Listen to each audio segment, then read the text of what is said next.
I'll consult with Marguerite about that.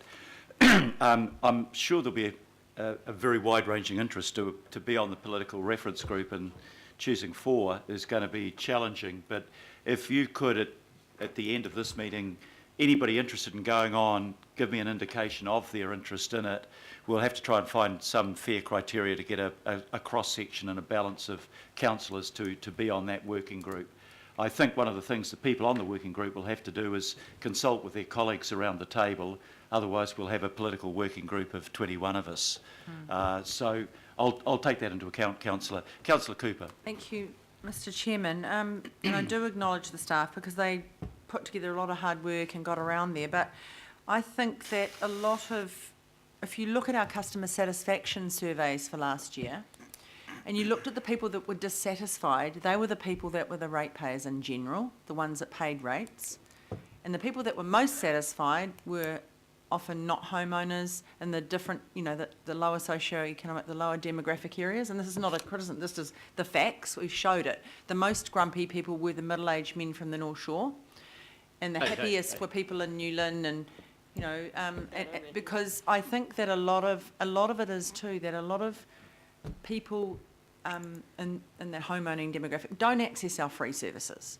But when you get perceived free stuff, of course you're happy, and it makes a big difference, but a lot of people don't, those sort of people that are unhappy don't go to the library, they don't go to the, movies in the parks, they don't do all that thing. So it's quite interesting to see that the most dissatisfied were the homeowners, so to speak, the ratepayers, and the most satisfied were in general possibly people that are less likely to own a home.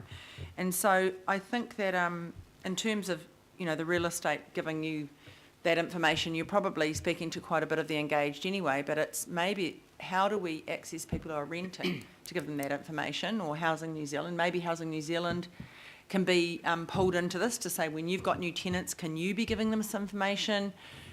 And maybe when their tenants are moving out, they might take on notifying the electoral office that person's moved. At least we'll know they're not there anymore. The other thing, I think that we have a representative democracy, but people are going more and more to feeling like they are in a participatory democracy. We can see it when people come here. Social media, people are always going, I want this, I want that, I'm going to do this is what I think. And I think a lot of people think that is a proxy for being involved, and so they might be very keen to be involved in a local debate or something, but they might not vote.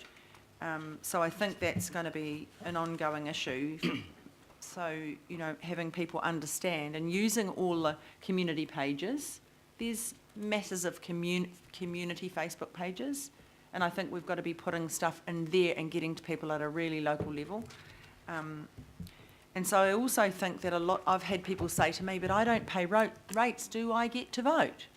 There's a lot of people that don't think they have the right to vote because they don't own a home, and I think that is a really important issue to get across to people, that everybody over the age of 18's got the right to vote. It's not just people that own homes, so I think that is quite an issue for us to get past, because I have had people say that to me. And in terms of the local papers, unless you're going to pay huge money, they're not interested. And we as politicians all know that, because they used to have a free section where you could say, you can do a little profile and we're doing it as a community service. That does not exist anymore in community newspapers.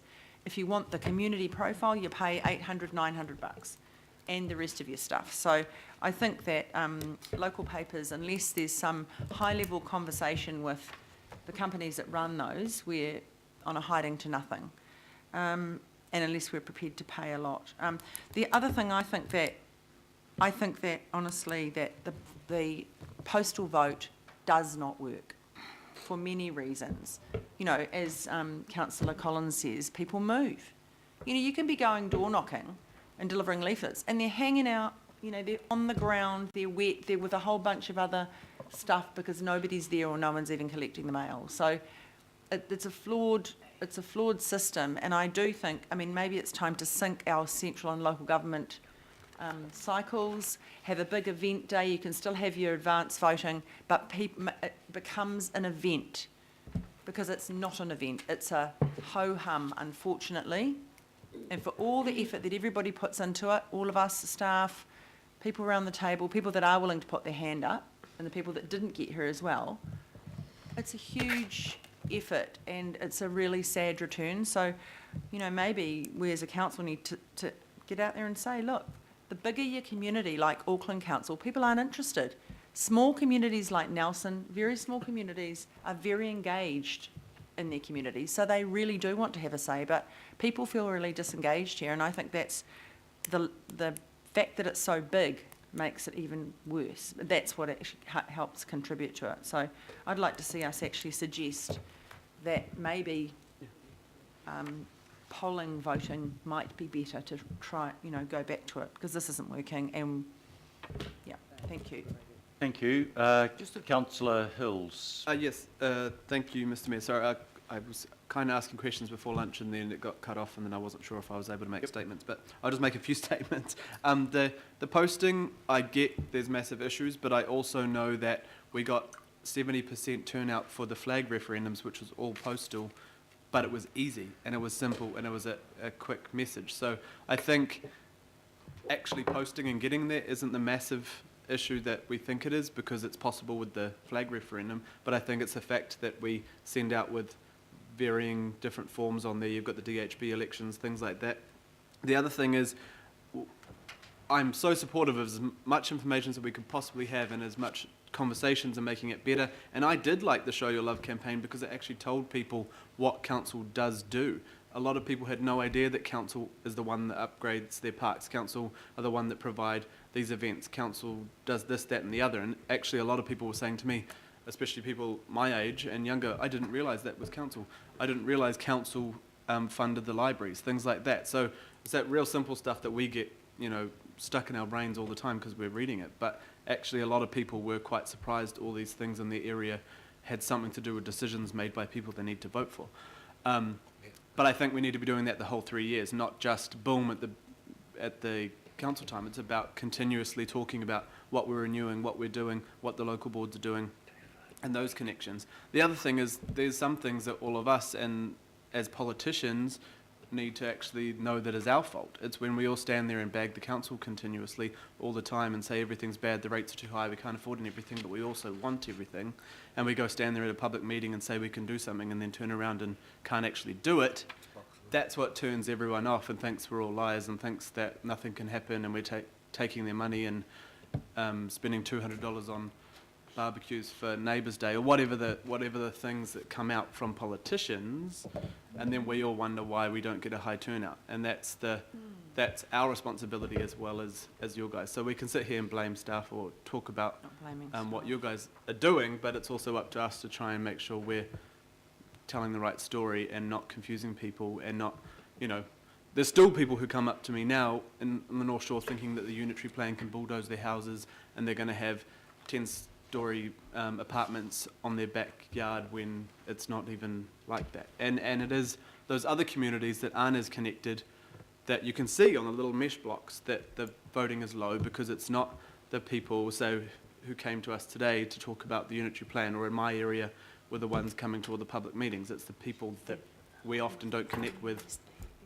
throughout the 3 years that go, why would I vote for you anyway? So I think it's great, and there's lots of, I think some of the things are really, really important to put forward to the select committee to make things a lot easier and simpler. But I also think it's our comms as a council and throughout the elections that are clear messages that aren't confused and are actually looked over by people who aren't interested in council at all. Because I think we can all sit here and go, yep, that makes sense to me, but we are stuck in this system all the time, reading it and seeing it for what it is, but people don't often see the language as we do it. So thank you. Thank you. Councillor Wayne Walker. Yeah, just wanted to make a quick comment, and that's around the prospect of a digital poll. I think there are a number of assumptions there that may be off-beam. There has to be a residential qualification for voting. So any form of communication ties back to that. If you've got issues around transients and a number of other issues, you may actually generate another layer of complication that leads to less of a turnout. from some sectors of the community. So I think there's a bit of attention needs to be given to that whole so-called panacea. Thank you. Right, Mr. Chairman. Councillor Quacks. I wasn't going to take a call on this, but I just want to commend the staff because it is it's a very difficult job they're trying to do here, because the trend both for parliamentary elections and local elections for the last 50 years has been a downward trend. No question about that. So, and if you look at the Electoral Commission website, you find a lot of information there about parliamentary elections. Huge amount of information about parliamentary elections. I was trying to find out a couple of things about our local election. Very difficult to find anything that was really relevant. And I'm wondering if it might be time, and this may be something for the working party, the political reference group, to perhaps ponder upon, is whether it might be useful to have a separate body for local elections, so that we can get more information, greater amount of information, greater emphasis on local elections than we have on parliamentary in that respect. Because I'm not sure if this is something the council wants to do every 3 years, is go out there and spend a huge human and capital resources in pushing to get a relatively small increase in the number of voters, and maybe it should be the equivalent of the Electoral Commission for a local elections might prove quite useful. Thank you very much, Councillor. I'll put the vote on the 3 recommendations in front of you now. Those who are in favour, please say aye. Aye. To the contrary, no. Carried. Now, I want to move a proceeding